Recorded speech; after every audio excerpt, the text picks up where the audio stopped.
I hate to be that guy, but, there were no Halos in that show. Okay, I wasn't intending to cover this, but I had some space in my schedule while I was waiting for some other stuff to drop. Paramount Plus had a 1-week free trial, and this did seem like a pretty juicy one, so what the hell. And I'm pretty glad I decided to do this because...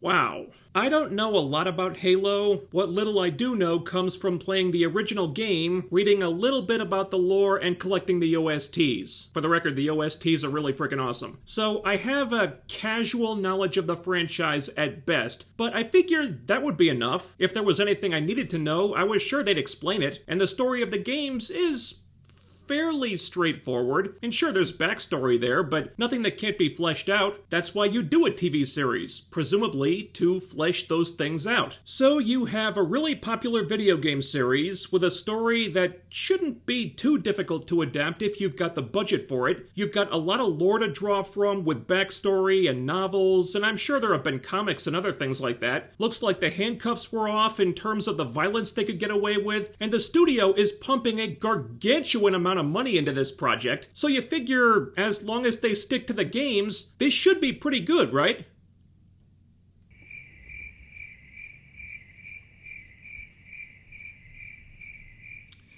I'd like to draw your attention to something before I dive into this. This is an interview with the showrunner that made the rounds a few days ago. I think most people have seen it already, but I found this really interesting. One bit in particular. We didn't look at the game. We didn't talk about the game. We talked about the characters and the world, so I never felt limited by it being a game. Limited, he says. Following the game that lots of fans love and are tuning into this show because they love the game would have limited him. Doing what the fans want would have limited him.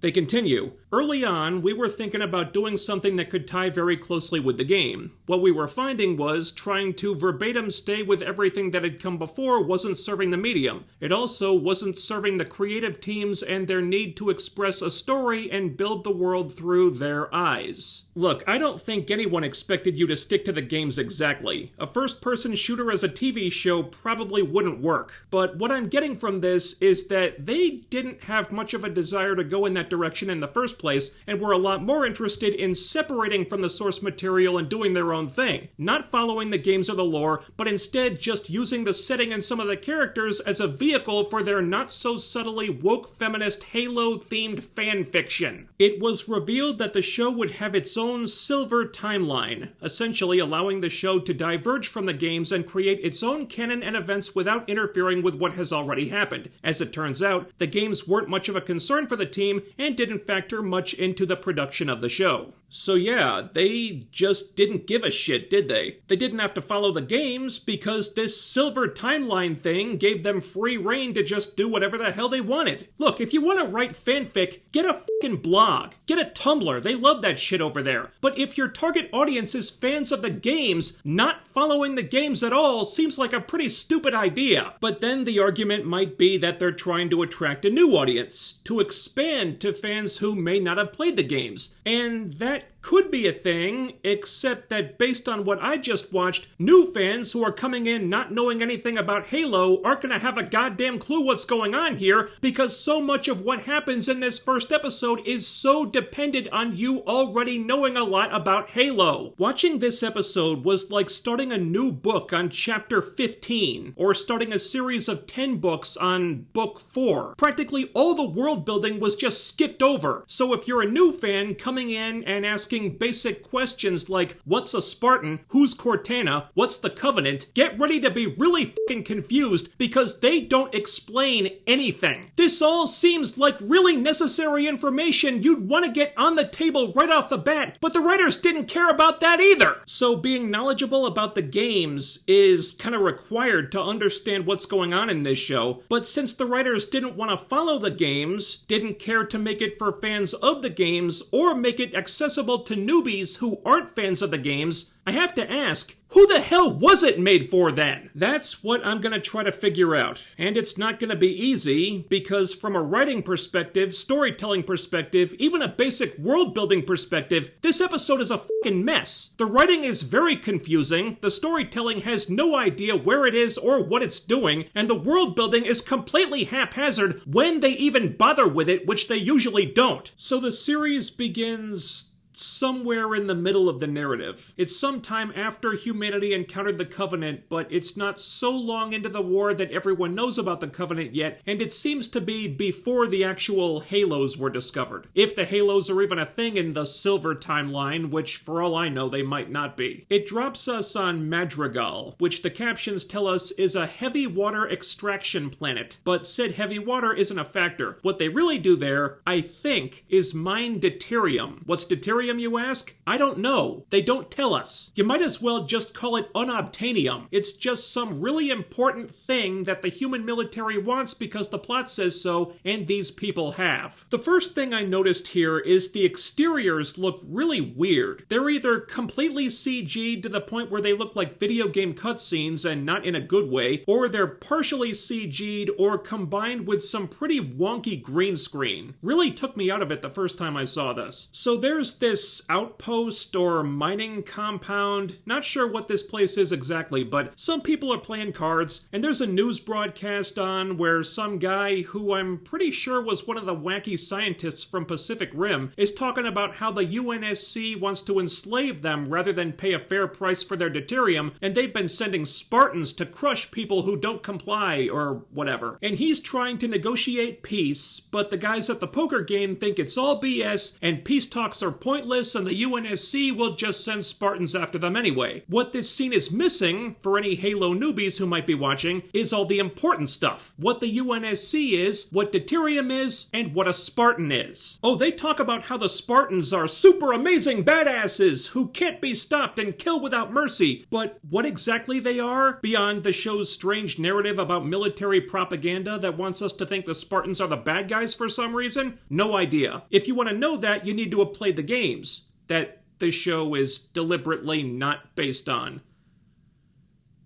Confused yet? Then we go outside the compound where we meet a teenage girl named Quan, who is, for all intents and purposes, our main character for the time being. What, you didn't think the show was going to focus on the Master Chief, did you? You poor fools! He's a cisgender white male, they wouldn't do that! Yeah, sarcasm aside, I don't know why they did it this way, but there did seem to be some very deliberate casting choices here. Nothing I took issue with, but it was peculiar for a couple reasons. So Quan and her friends are digging up some roots that they use to make drugs, because people sure do like that Euphoria show, so why not? And they're about to get wasted on these things when Quan sees something glinting in the distance, which turns out to be a Covenant ship. For the record, the Covenant have not been mentioned yet, Quan has never heard of them, has no idea what they are. And if you're in that same boat, better get comfortable, cause it's gonna be a while. Quan tries to warn her friends, but it's too late. The Covenant open fire from off in the distance,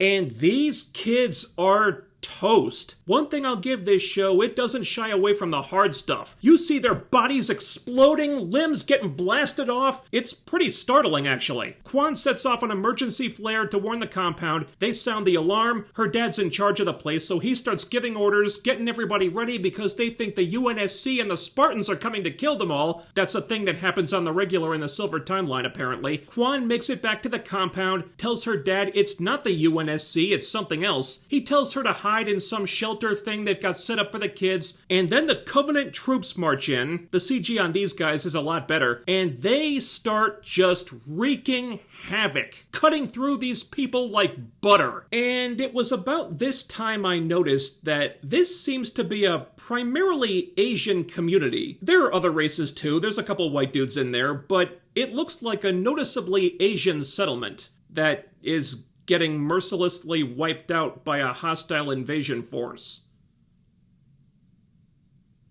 There's a message in there somewhere.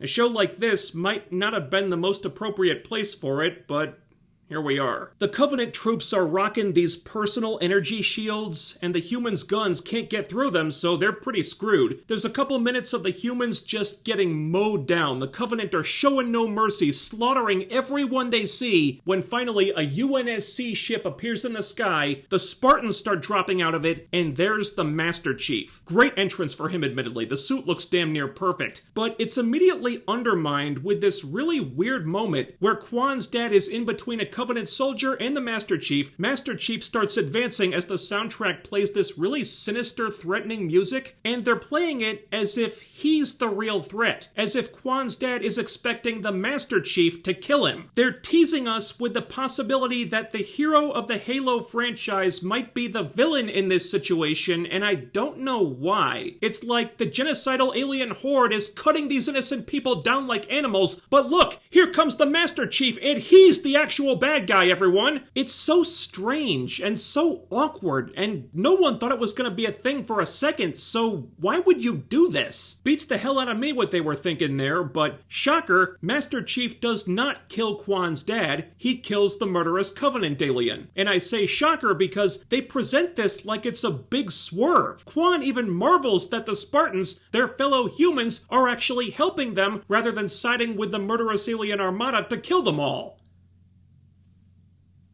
So it's Master Chief and 3 other Spartans. This is Silver Team. They engage the Covenant elites, and this sequence is easily the best thing in the episode because this was when it sort of felt like the game. The Spartans come off like badasses. There's a couple shots in there that look right out of a first-person shooter. Action-wise, it's not really gonna blow your skirt up because I think most of the money went to the CG, not the stunts, but generally, I like this scene. It's pretty cool. There are a couple bits that showed a lack of attention to detail, though. There's one moment where Master Chief is firing at several aliens, then they cut to his POV to get the FPS shot, and you see the elites he's firing at, but you don't see the bullets he's firing. Then you cut back to him firing away, and then back to the POV, and again, no bullets. How did the editor not notice this? Another bit has Quan's dad pinned down. His leg is caught under a truck that got turned over. He's struggling to get his leg free. Can't do it. He's struggling. Finally, he gets free, but the truck didn't shift. He didn't have to yank it free. He just pulls the leg out like it wasn't stuck in the first place. There was one bit that really annoyed me, though. This one Spartan is fighting with an alien. She gets a hold of his weapon and blasts his head off with one shot. Because the Covenant have those energy shields, this is the most effective any weapon has shown to be against them so far. It's way more effective than the rifle she came in with, so you figure she's gonna want to keep this thing, right? But no, she just tosses it on the ground and forgets about it. What are you doing? Are you stupid? Keep the weapon! It's better than the one you had! Not only does this make no sense storytelling-wise, it makes me think the writers have never played a first-person shooter before. And judging by that interview I quoted earlier, I think that's pretty likely. Fast forward a few minutes, the Spartans have killed the Covenant troops, but the whole compound was wiped out. Quan is the only survivor. So Master Chief makes a note of this, and then the Spartans take off, leaving Quan covered in blood, begging for help, and standing over her father's corpse, and 150 some odd other corpses. Okay, definitely a flawed sequence, but overall, I liked it. It felt like the game. If the whole episode had been like that, I might have been singing a different tune. But at the 18-minute mark, right after the opening title sequence rolls, the entire episode drops off a cliff. Fast. I think they put that sequence in there just to bait the Halo fans and get them in the door. But once they'd done that, then they started doing what they really wanted to do, and everything gets worse from here. The writing gets worse, the characters get more annoying, the pacing slows to a fucking crawl, and there's still like 40 minutes to go. So the Spartans go to search for the Covenant's ship, and Quan, for lack of anything better to do I guess, follows them. They find the ship, as well as a cave the Covenant were excavating. It looks like some kind of underground temple. There, they find some gizmo embedded in the wall. When Master Chief touches it, it lights up. The cave lights up, and he gets visions of something. Flashbacks to stuff he couldn't remember. A family having a picnic, a white dog, stuff like that. There's one last Covenant alien that's been watching them from the shadows, and he takes off when he sees this. They chase him, but he gets away, knocks Quan unconscious on his way out, and flies off in another ship. Now, Master Chief's a little bit rattled by whatever the gizmo did to him, so he orders his team to fly the Covenant ship back to FleetCom while he secures the gizmo and takes their own ship back. Which is not standard operating procedure, but he does it anyway because he's a rebel who plays by his own rules. Also, he decides to bring Quan along when just a few minutes ago he didn't give a rat's ass about her. And why? Because the one thing Spartan 117 was lacking was an annoying teenage sidekick. Yay! Then we go to FleetCom on Planet Reach, another thing that has not been established and newbies will have no context for. We see Dr. Catherine Halsey, who's from the games and the lore, so her being in this is probably a good thing, but she immediately gets dressed down by this Admiral who appears to be the main villain of the series, at least right now. Turns out the Covenant are not in this very much. So Admiral Perengoski is all 150 dead rebels is a really bad look, and the committee's looking for any excuse they can get to cut the funding for your Spartan program. Yeah, the only fighting force that's been shown to be effective against this ruthless alien armada. They want to cut the funding for that.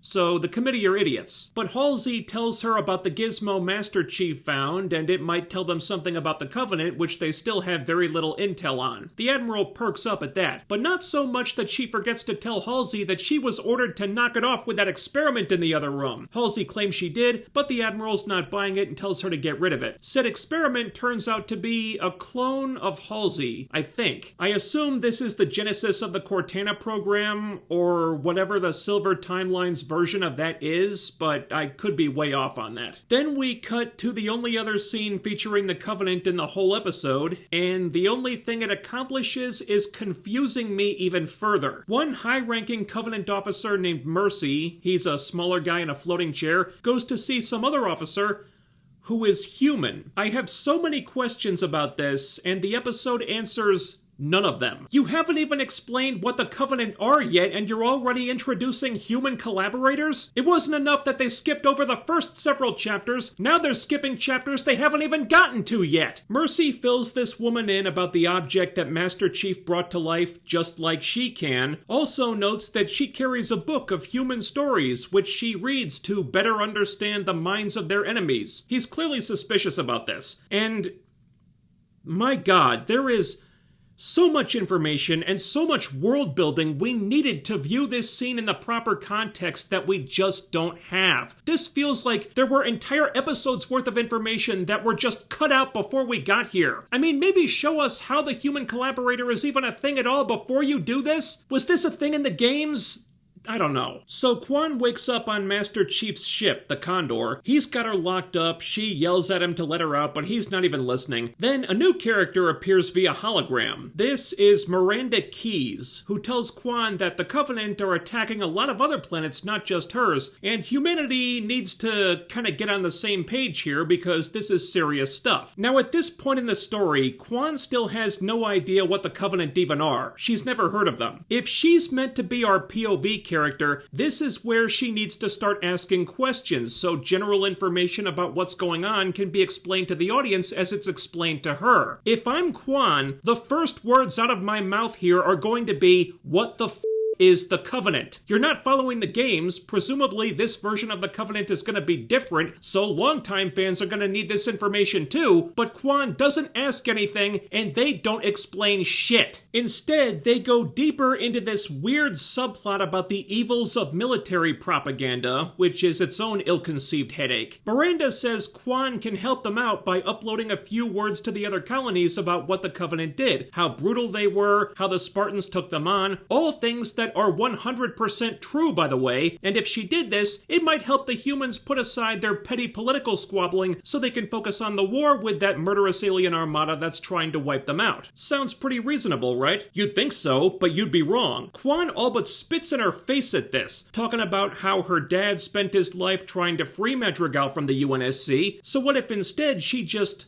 lies and says the UNSC sent a bunch of Spartans to kill them and then kidnapped her to force her to say it was the aliens. And the colonies would believe her because they see right through all those Spartan propaganda broadcasts that have been happening forever, off screen of course, and when the colonies hear Kwan's version, the UNSC will be and you can forget about everybody working together to fight the Covenant and blah blah blah. I know Kwan's just been through a traumatizing ordeal, but it was at this moment that I just wanted to reach through my computer screen and make like Will Smith at the Oscars. What the f*** is happening here? Miranda has made a very simple request.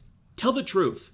That's it. Just tell the truth, so the human race can come together and fight back against a common enemy, these aliens who just murdered your father and everyone you know and care about. Then Kwan cites a whole bunch of bullshit that we, the audience, have never seen and are probably inclined to not believe since it's coming from such a non-credible source, saying the UNSC are horrible because of things we haven't been privy to, saying her dad was fighting against the UNSC for reasons we don't know about and have no context for. I had to look it up on Wikipedia to learn what she was referencing with this, and because the storytelling here is as sloppy as anything you'll see this side of an episode of Batwoman, what I think is meant to be righteous indignation instead comes off like Kwan being an irrational, belligerent jackass who for no logical or discernible reason is trying to f*** over the people who just saved her goddamn life. What the hell is this?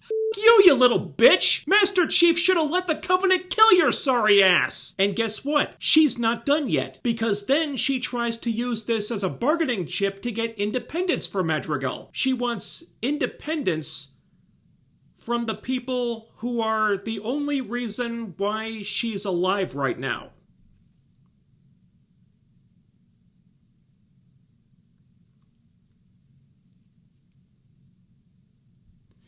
Alright, so hypothetically, let's say she gets it. Madrigal becomes independent from the UNSC. That means that the UNSC would be under no obligation to protect Madrigal from the Covenant. So what's her plan for when the Covenant come back and there's no Spartans to fight them off? Just sit back and let them wipe you out? It seems to me that Kwan hasn't really thought this through, which doesn't surprise me. They say you write what you know, and from what I've seen so far, these writers don't seem to know shit! So Dr. Halsey is studying Master Chief's suit readings or whatever. Apparently, when he touched the alien gizmo, it did all sorts of weird stuff to his biometrics. So she calls him, he tells her about the flashbacks. She says to keep his distance from that thing until they know more. Then she tells another doctor that she wants constant updates and wants Master Chief brought straight to her when he arrives. Meanwhile, Master Chief knows that something's not right with him, so he runs his own diagnostic in the room that he locked Kwan in, and she asks him if there's anything to eat on this ship. And here's where things get really monotonous for a stretch. We go to Miranda, who works in a division that handles alien weapons. She's paid a visit by her dad, who's a captain, I think, and she's all annoyed and vents to her dad that she had to defend and promote Dr. Halsey's Spartans when Halsey would never do a thing to promote her, and she can't help but take that personally because Dr. Halsey is her mother. But the dad seems completely resigned to this and doesn't even bother getting upset about it. I guess he's accustomed to being dominated by women, so maybe it just feels natural to him. Also, he tells Miranda that the UNSC is obviously not going to grant Madrigal independence, so their official story will be that Kwan succumbed to her injuries from the attack, when in actuality, they're going to have her killed. Miranda's horrified that the UNSC would do such a heinous thing, morally outraged that she's complicit in this, and again, the dad is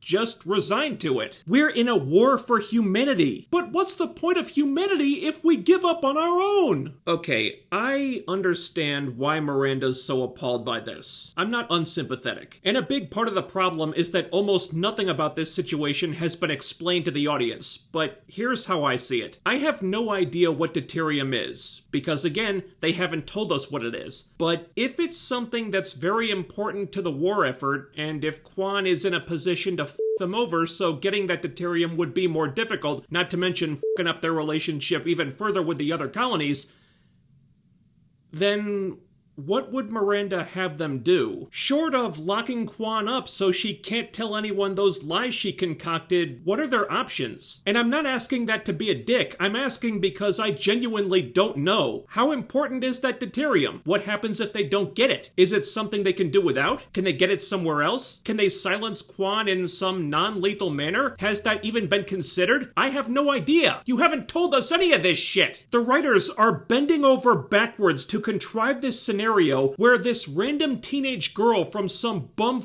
planet out in the middle of nowhere has somehow backed the UNSC into such a corner that they feel like they have no choice but to kill her. And that's ridiculous enough on its face, but they've given us so little information about this that I really couldn't tell you if it's their only viable option or not. So I know this is really fucking stupid, I just don't know if the stupidity meter is at a 10 or an 11. Cut back to the Condor, where Quan is eating lunch while Master Chief is just sitting there. Quan is surprisingly nonchalant for a kid who just watched her father get skewered like a shish kebab right in front of her. And then, apropos of nothing, she's like, you know, this isn't the first time we've met. The first time was when you killed my mother. I'm not even really paraphrasing. That's the crazy thing. So what happened was Quan's mom was at a committee to discuss how the UNSC was stripping the outer colonies of all their natural resources when the Spartans showed up to deal with some BS bomb threat. And the Spartans were ordered to eliminate the organizer, but then their orders changed to eliminate everyone. So they murdered the whole committee. Again, I had to go read some stuff to see if there was anything in the lore to support this. And I read one bit about how prior to the war with the Covenant, the Spartans were used to keep the outer colonies in line or something like that, but this is making them out to be straight-up assassins, which feels pretty on the nose. Maybe the longtime fans in the comments can help me out with this one. So Quan gives Master Chief the business about how he doesn't question anything, and how he's been trained to believe that questioning things is wrong, and propaganda pictures of him as humanity's best weapon are all over the colonies. Again, more stuff that we haven't seen. And just as Master Chief is beginning to feel uneasy about all this stuff, orders come in on his heads-up display to terminate Quan. But now that Master Chief has been educated by this Tumblr account given flesh, he chooses to defy these obviously corrupt orders, and he cuts the surveillance feed to FleetCom instead. So now the Lady Admiral is getting really perturbed, and she demands to know why her trained monkey isn't dancing. Halsey thinks he's having memories, which means nothing to the viewers, because if the Spartans can't access their own memories or have had their minds wiped, that was never explained. And even if it's a thing in the games, which beats me if it is, that apparently has no bearing on what they're doing in the Silver timeline, so I'm completely lost right now. Fans of the games are pissed off, the newbies are hopelessly confused, I don't know what the hell's going on. The Admiral thinks their walking killing machine not knowing what he's doing is kind of a big problem, and Halsey wants to implement the Cortana system to deal with this, but the Admiral's like, no, that's a thing from the games, so that's dumb. And that time I was paraphrasing, but I think the meaning behind this little exchange was pretty clear. Anyway, because the Admiral wants Master Chief brought to heel, they decide to cut the air off in the Condor. That'll take care of Quan, but only taking the O2 in Master Chief's suit down enough to knock him out, which it does.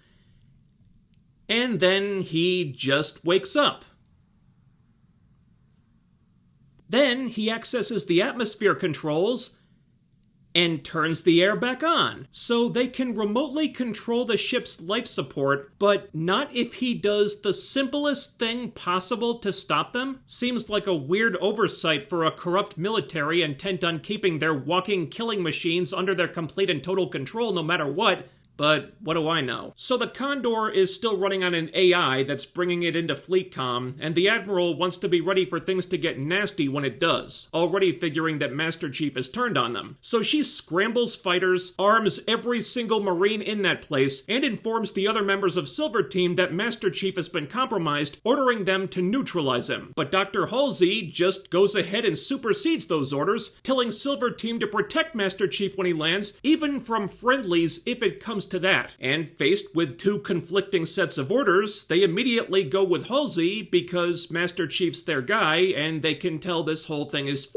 up. So the other Spartans are capable of questioning things just fine, but good old 117 couldn't until he had his eyes opened by the real hero of the Silver Timeline, Quan. We live in strange times. So once Quan wakes up, she grabs a gun and points it at Master Chief because she thinks he just tried to kill her with that asphyxiation stunt, instead of just, breaking her neck. It makes sense to her somehow. But they really don't have time for this. They're about to have a whole other mess of problems. So to get her to trust him, he takes his helmet off. I'm gonna have to defer to the hardcore fans on this one too, but it's my understanding that in the entirety of the Halo franchise, we've never seen the Master Chief's face. Do I have that right? Now, I don't really feel like splitting hairs on this one because never seeing the guy's face when he's one of the main characters of an ongoing TV series was probably not doable. So in terms of sheer practicality, I get it. But still, there's something about this that just feels wrong. Like we opened a door here that should have stayed closed. I don't know, man. Opinions may vary on this, but if Master Chief ever was going to unmask, I would have much preferred it not be like this to someone who was irritating me with her mere presence. He says that he just decided to try to help Quan because what could possibly go wrong there, so they shoot out the AI that was in the process of landing the ship right in front of an entire UNSC battalion, but they're within firing range now, so they're shot out of the sky by an EMP cannon. The Admiral orders her forces to drop Quan, and Master Chief too if he resists, and right when it looks like they're completely Master Chief touches the gizmo again. He gets another flashback, this one to him drawing the gizmo as a child. Then it sends out its own EMP that simultaneously disables the UNSC electronics and repowers the electronics on the Condor. That is not how EMPs work, but we're basically done here, so whatever. Master Chief and Quan fly off to God knows where. Maybe they'll find an actual Halo along the way, but after this episode that may be a crapshoot, and that's where the first episode ends. The only one that's viewable at the time I'm shooting this. So, after just one episode, the Master Chief has unmasked for reasons that were totally unnecessary. The primary villains are a couple assholes in the human military instead of the Covenant. The action, when the show gets to it, is pretty good, but that, not to mention anything video game related, has quickly taken a backseat to mountains of sloppy exposition and conspiratorial jibber-jabber. Virtually all the important or relevant information that new fans needed to understand what's happening and longtime fans needed to understand how the show is different from the games was left out. There are numerous basic storytelling fundamentals that have been completely ignored, creating a scenario that feels at best frustrating and at worst downright insulting. You gave the Master Chief an annoying kid sidekick who, through no fault of the actor, made a really bad first impression. Master Chief himself feels like one of the lesser important characters on a show that's supposed to be about him. Any genuine nods to the source material fans would actually want appear to only be included begrudgingly by a showrunner who doesn't seem to understand the Halo franchise or didn't care enough to try to. Not an auspicious beginning, to say the least. Now, there is a shit ton of money on the screen, a great deal of which apparently went to the special effects budget, and most of that stuff looks really good, minus a few big shots and exteriors that may have been too ambitious for them to pull off. The show looks damn impressive, but great production values are only gonna get you so far when the writing is so shoddy. And honestly, I'm struggling to find any other positives about this. I don't think this show was made for anyone but the writers themselves, and I wouldn't be surprised if even they were disappointed with how it turned out. It's a really unfortunate comparison to make, but to me, Halo the series feels a lot like Star Trek Discovery, a show that really doesn't feel right for a number of reasons, with producers that don't seem to care about respecting the IP and would rather turn it into something very different for reasons that feel motivated by ego and politics instead of anything in the creative realm. And I don't see how fans of the franchise are going to be happy with this, but the studio has sunk so much money into it that they simply cannot allow it to fail, no matter how many fans it drives away. Hence why Season 2 is already greenlit, with a change in showrunners no less, but after this episode, that's not something I'm all that excited about. There was potential for something really cool here, but the next time I'm in the mood mood for a badass TV adaptation of a video game,